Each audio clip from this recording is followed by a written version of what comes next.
Olá, gente, estamos aqui de volta, professora Célia Nilander. Vamos dar continuidade, então, falando das provas no processo penal. Vamos falar agora da parte de reconhecimento, né? Só colocar a canetinha aqui. Estamos falando das provas, né, no processo penal, e agora a gente vai falar, então, do reconhecimento, né? Reconhecimento, gente, lá no nosso material, tá lá. Reconhecimento de pessoas no processo penal é um meio de prova da autoria delitiva, tá? Então, nós sabemos que para haver uma condenação criminal é necessário estar provada a materialidade do delito e isso não basta, também a sua autoria. Como eu falei para vocês na aula anterior, eu posso provar com uma perícia a materialidade dos fatos, mas eu preciso também provar o nexo de causalidade entre a materialidade, né, e a autoria. Então, eu preciso de prova da autoria. Então, o reconhecimento, muitas vezes, ele é utilizado como a única situação em que, a única prova, né, que existe em relação à autoria, o que não é correto, tem sido criticado. Nós temos visto aí recentemente muitos casos de reconhecimentos realizados de formas, digamos, fora do que manda a legislação, né? Reconhecimentos muito precários realizados em delegacia e que acabam gerando uma condenação, né? Eu, particularmente, também já tenho um exemplo no escritório em que a pessoa, ela reconheceu em fase de delegacia, mas ela teve dúvidas em juízo. Ela não mais continuou e, inclusive, são pequenos detalhes, mas que a gente se atenta a isso, né? Ela, na ocasião, ela é uma pessoa que usava óculos e na ocasião ela estava sem óculos. E ela achou que tinha reconhecido, né, enfim, na fase de delegacia, e em juízo ela acabou falando que não tinha certeza, que ela sim reconheceu, mas que ela estava sem óculos na ocasião. Então, vejam que o reconhecimento é muito importante para que a gente possa ter essa prova da autoria. Mas o reconhecimento ele tem que ser realizado dentro dos parâmetros legais e tem que ter muita cautela em relação a essa questão do reconhecimento. Então, a prova, gente, ela é realizada aí para buscar, né, comprovar quem praticou o crime, tá? O crime já está provado, né? A materialidade já está ali descrita, mas quem praticou, né? Então, existe o reconhecimento de pessoas e está previsto no artigo 226 e 228 do Código de Processo Penal. Então, Lopes Júnior, né, Aury Lopes Júnior, o que ele diz para nós? O reconhecimento é um ato através do qual alguém é levado a analisar alguma pessoa ou coisa e recordando o que havia percebido em um determinado contexto. Compara as duas experiências. Quando coincide a recordação empírica com essa nova experiência levada a cabo em audiência ou no inquérito policial, ocorre o reconhecer. Então, Aury Lopes Júnior traz esse conceito para nós, né? E o artigo 226 do Código de Processo Penal, ele admite o reconhecimento de pessoa e impõe o seguinte procedimento para sua validade. Então, nós temos lá no CPP um procedimento específico para que seja realizado o procedimento. E quais são eles? Vamos dar uma olhada lá? Inciso 1º, tá? A pessoa que tiver de fazer o reconhecimento será convidada a descrever a pessoa que deva ser reconhecida. Então, primeiramente, inicialmente, ela tem que descrever aquela pessoa que cometeu os fatos, que vai ser reconhecida. Tá? Então, esse é o primeiro passo. Segundo, a pessoa cujo reconhecimento, se pretender, será colocada, se possível, ao lado de outras que com ela tiverem qualquer semelhança, convidando-se quem tiver de fazer o reconhecimento a apontá-la. Então, a vítima tem que descrever, de acordo com o inciso 1º, né, o suposto agressor. Depois, tem que ser colocada esse suposto agressor ao lado de outra que tenha semelhanças, né? Terceiro, inciso terceiro, se houver razão para recear que a pessoa chamada para o reconhecimento por efeito de intimidação ou outra influência não diga a verdade em face da pessoa que deve ser reconhecida, a autoridade deve providenciar para que esta não veja aquela. Então, um dos pontos importantes na ocasião do reconhecimento, né, tanto na fase de delegacia como na esfera judicial, é a questão delas não poderem se ver. Então, é comum a vítima estar vendo, né, o suposto agressor e aquelas pessoas que vão ser reconhecidas, mas eles não estão a vendo. Por quê? Justamente por questão da intimidação. Muitas vítimas se sentem aí intimidadas.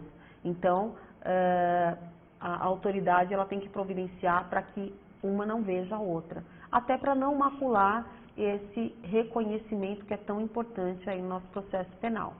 Depois nós temos o inciso 4º, né?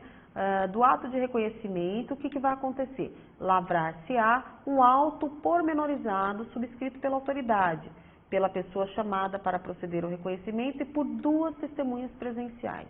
Então, além daquela pessoa que reconheceu, 2 testemunhas devem assinar, né, esse auto pormenorizado aí subscrito pela autoridade. Então, devem autorizar, devem assinar juntamente com a pessoa que reconheceu e por 2, né, testemunhas aí presenciais e perante a autoridade, seja na esfera de delegacia, como eu falei, ou na esfera judicial, né?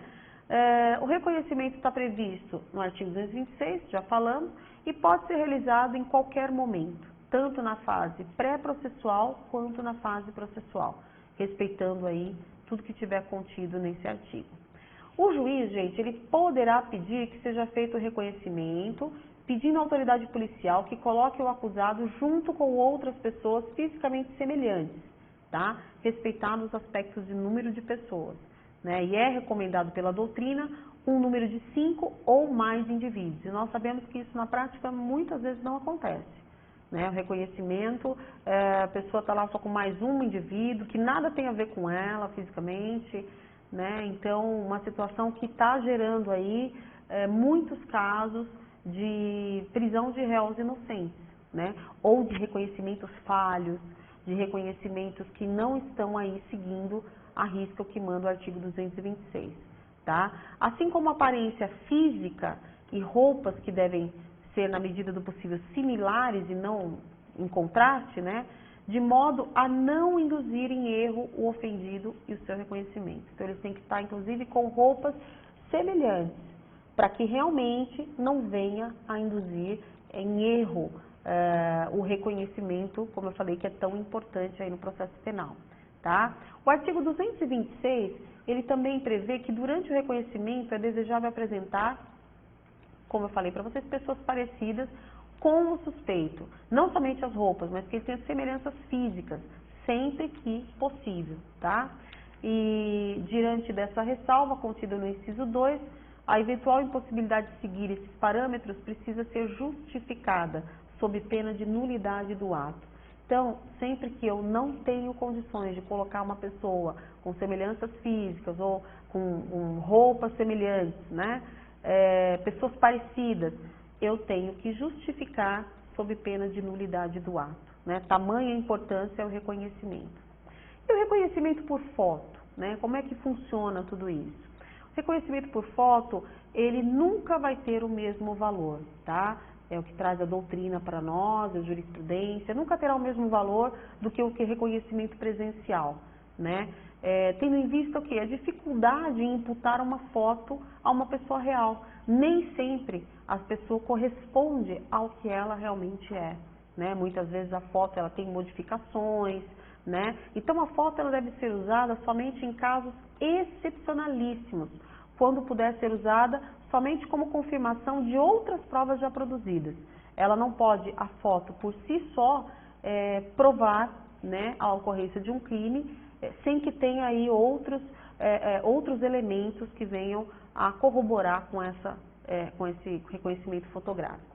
Nesse sentido, gente, o STJ trouxe para nós aqui uma jurisprudência que diz: reconhecimento por fotografia não serve para embasar condenação, tá? Então, com esse entendimento, a 6ª turma do STJ concedeu a ordem de habeas corpus para absolver um homem condenado pelo roubo a uma churrascaria em Santa Catarina, tá? Exclusivamente com base no reconhecimento feito por um meio de foto feito pelas vítimas. Então, tem até aqui o número do habeas corpus, 598.886. Então, por força desse habeas corpus, o STJ, então, né, pacificou essa decisão no sentido de que a foto, ela não pode, né, ser única e exclusivamente um meio de prova para condenar alguém, tá? Então, foi absolvido aí um homem condenado pelo roubo nessa churrascaria em Santa Catarina.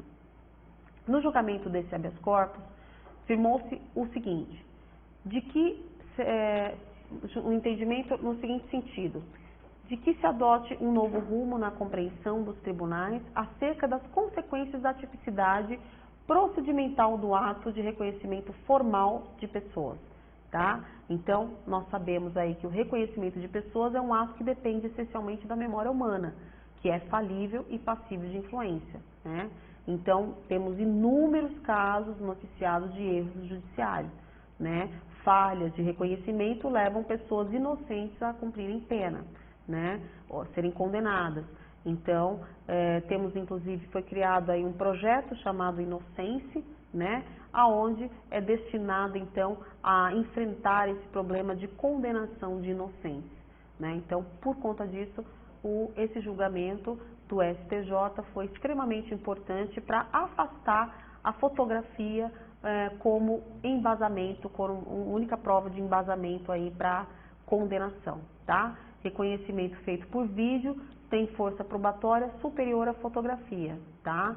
Então, até pela possibilidade do vídeo, você tem aí diversos ângulos, posições, e ainda assim tem que ser visto com cautela, porque nós sabemos que podem também ser fraudados, adulterados, né, de alguma forma. E, por fim, a gente vem falar aqui da acariação, tá? Então, a acariação, ela é um ato processual também, um meio de prova, em que há uma confrontação entre duas pessoas, tá? Cujos depoimentos foram conflitantes. Então, uma pessoa falou uma coisa, a outra falou outra, então vamos fazer a acariação, tá? Então, trouxe um conceito aqui do professor Júlio Fabrini Binabete, né? Que ele fala que acariar é pôr a presença uma da outra face a face. Pessoas que deram declarações divergentes. É um ato processual, né? E a confrontação de declarações de dois ou mais acusados, testemunhas ou ofendidos. Então, quem pode fazer a acariação? Não somente os acusados, mas também testemunhas. Está lá no artigo 229 do Código de Processo Penal, né? E a acariação é admitida entre acusados, acusado e testemunha, entre testemunha e acusado, ou enfim, né? Ou até mesmo a pessoa ofendida, e entre pessoas ofendidas sempre que elas tiverem divergências de depoimentos entre si, tá? Então, é um meio de prova e ela tem uma índole intimidatória, tá? Então, a doutrina, ela traz pra gente lá alguns pressupostos da acariação, né? Tem que ocorrer entre depoimentos, a acariação tem que ser realizada entre depoimentos, pessoas que já tenham prestado suas declarações, que haja divergência entre essas declarações, né? E tem que ser sobre o fato ou as circunstâncias relevantes. Então, essas divergências têm que ser realizadas, têm que ocorrerem em questões que sejam relevantes para o processo, tá? Que seja irreconciliável e que não puder chegar à verdade pelas demais provas produzidas, né? E que os depoimentos tenham sido prestados aí no mesmo processo. Então, esses são os requisitos aí da acariação, tá? Os sujeitos, já falamos, entre acusado e testemunha, entre testemunhas, enfim, ou pessoa ofendida, qualquer uma delas que entrar em conflito nos seus depoimentos, tá? Obrigatoriedade dos sujeitos, né? Fernando Tourinho Filho, ele traz aqui que ele entende que o indiciado ou o réu não é obrigado a participar da cariação, se ele tem até o direito ao silêncio, como muito mais razão de opor-se a uma cariação que lhe poderá ser prejudicial. Então, a doutrina entende que não é obrigada a pessoa participar da cariação, né? Ela não é obrigada a fazer prova contra si mesma. Mas, enfim, a cariação é, sim, um dos meios de prova e é uma das formas que o juiz tem de colocar pessoas frente a frente para solucionar conflitos, né? Entre o depoimento de uma testemunha e outra, acusado e testemunha, vítima e testemunha, enfim. É importante no processo para que o juiz tome conhecimento dos fatos e realmente venha a dar a sua decisão aí acertada, né? Dentro das circunstâncias aí da melhor forma possível. Tá bom, gente? Vamos ficando por aqui, então, com a nossa aula de processo penal. Agradeço a atenção de todos e até a nossa próxima aula. E para aqueles que querem me seguir nas redes sociais, Célia Regina Nilander no Facebook ou Célia Nilander 8 no Instagram. Estarei lá para atender a todos que tiverem dúvidas aí da matéria. Um grande abraço, até a próxima aula.